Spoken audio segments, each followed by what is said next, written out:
Silence does not mean shutting your mouth silence. What is being referred to as silence or nishabd? One cannot do this. One can become this. See if you can articulate the same things that you're saying with half the number of words. Suddenly you will become extremely conscious of everything.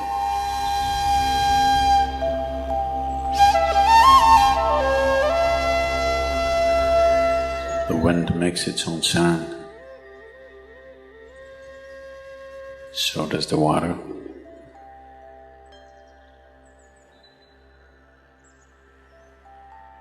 So does the earth. In fact, so does the sky. All the celestial objects are making their own sounds. There are sounds of pain, sounds of pleasure, sounds of misery, sounds of joy. For everything there is a sound. In human life, it's very true. Sounds of life, and there are sounds of death, and there are even sounds of silence.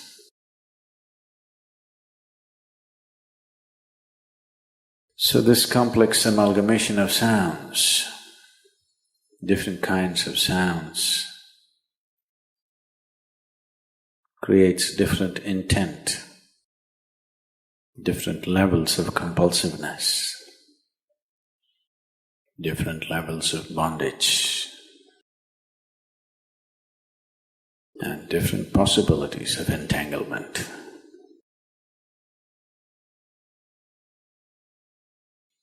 In all this,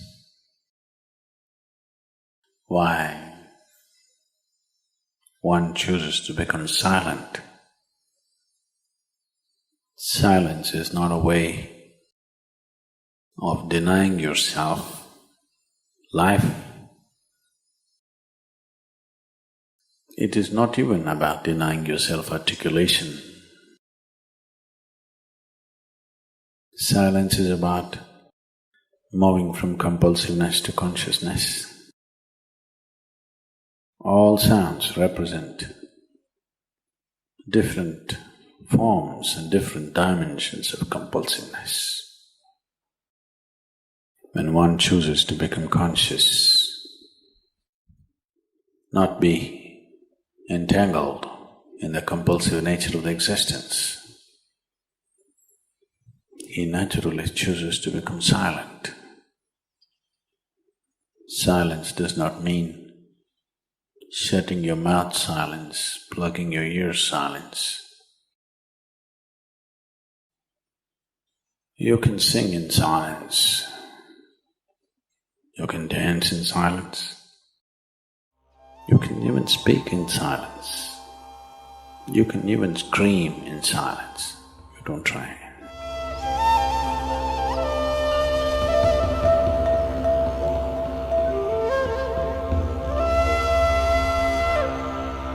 That does not mean when everybody is silent you scream. That is not screaming in silence.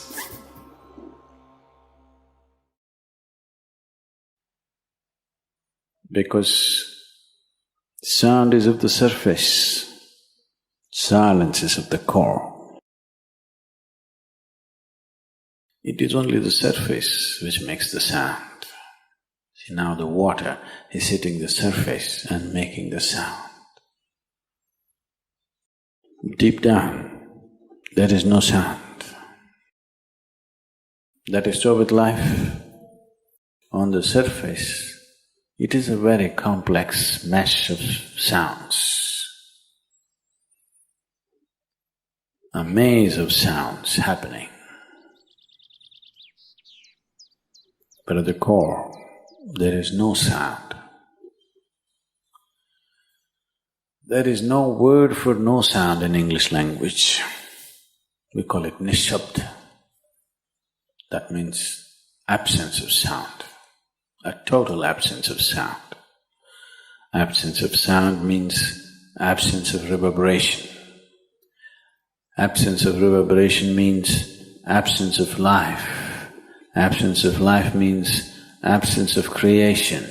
Absence of creation means absence of the Creator too.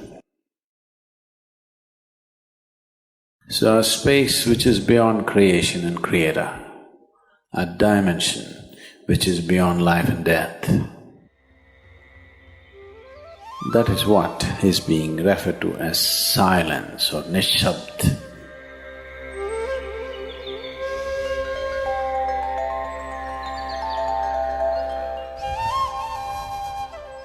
One cannot do this. One can become this.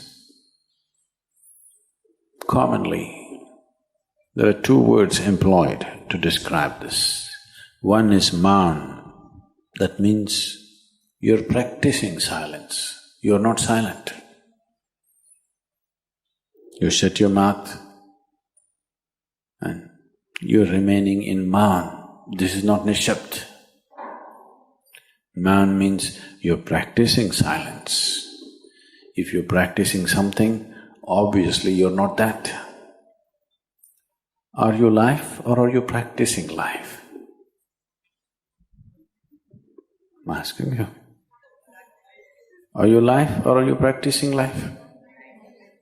Practicing life? No, your life. Maybe not very well practiced, but your life. Similarly, there is a difference between practicing silence and becoming silence. Practicing silence starts as a certain restriction.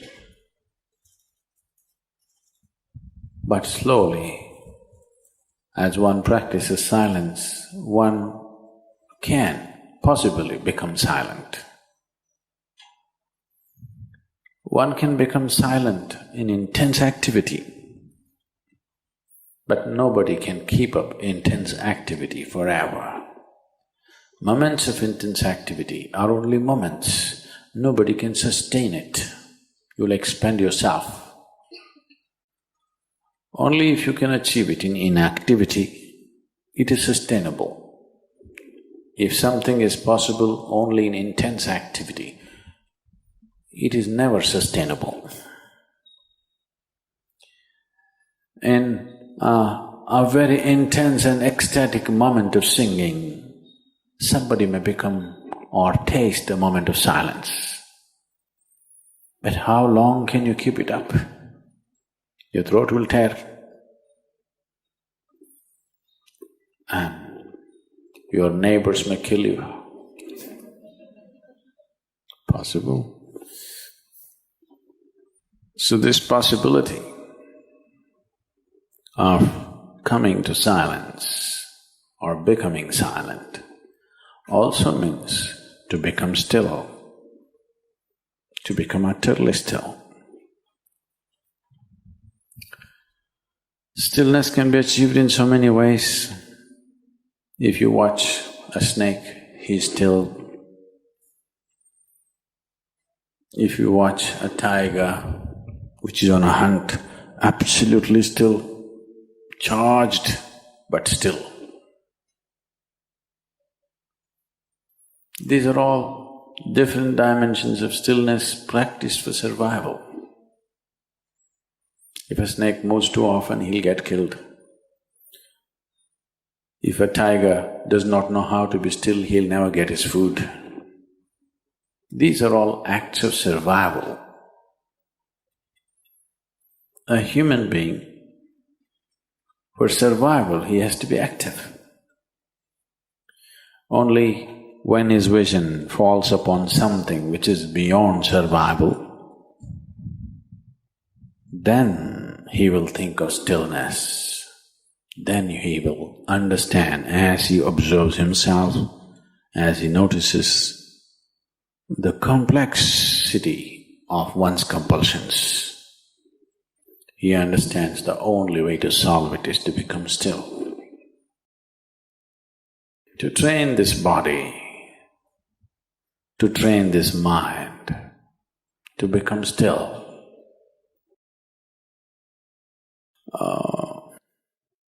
Takes some effort. If one is simply blissed out, he will become still. But otherwise one has to work bit by bit, one has to work to bring this body to absolute stillness. Most people cannot hold their body in one place for any length of time. They're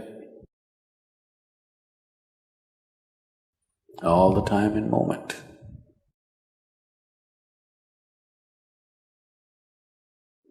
As it is said, a man is ill only because he does not know how to be still. Because in stillness, you're in touch with a dimension way beyond creation. Once one is in touch with that, there is no such thing as illness. If I sit here and the body rots and falls down, still there is no illness, it's just there. Because in fact, when one becomes utterly still, he may not be able to hold on to the body unless he learns the tricks, the mechanism of the body. So why should I become still? Will I lose my body? Anyway, you will lose your body. When the time to lose your body comes, if you want to lose it gracefully, then you must know at least a little bit of stillness. If you want to put your body down like you can put this piece of cloth down, with the same ease, with the same gracefulness, then you need to have some stillness in you. Otherwise, you and your body, you have to be torn apart, which is an ugly thing to do. When you're being torn away from your body, it is an ugly and painful thing to do, unless you can keep it down. There's no grace in life. So if one has to attain to that grace, at least a certain amount of stillness has to enter your life. For this to happen, a certain level of silence has to enter your life. If right now if it is not coming, at least practicing a little bit of Maum. In an hour, if you're speaking 1,573 words right now, how many more? How many words do you spit out in a minute? 1,573, you're actually doing that many? I thought that's impossible. Okay, I believe you. So whatever number you're doing, see if you can articulate the same things that you're saying with half the number of words. Suddenly you will become extremely conscious of everything. Right now, our oral diarrhea is happening. If you're doing 1573, it's diarrhea, okay. Now, if you have to hold back half the words and still say the same things, now you have to be very conscious, otherwise you cannot say it. Just try this and see. Tomorrow, one day. In an hour, normally what number of words you utter, make it half. Don't curtail your activity, still say the same things. But with half the words, how wonderful the whole world will feel, you know.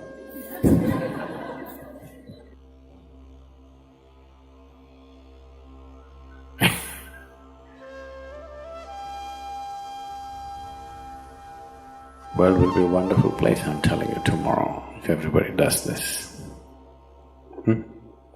Many marriages will be saved.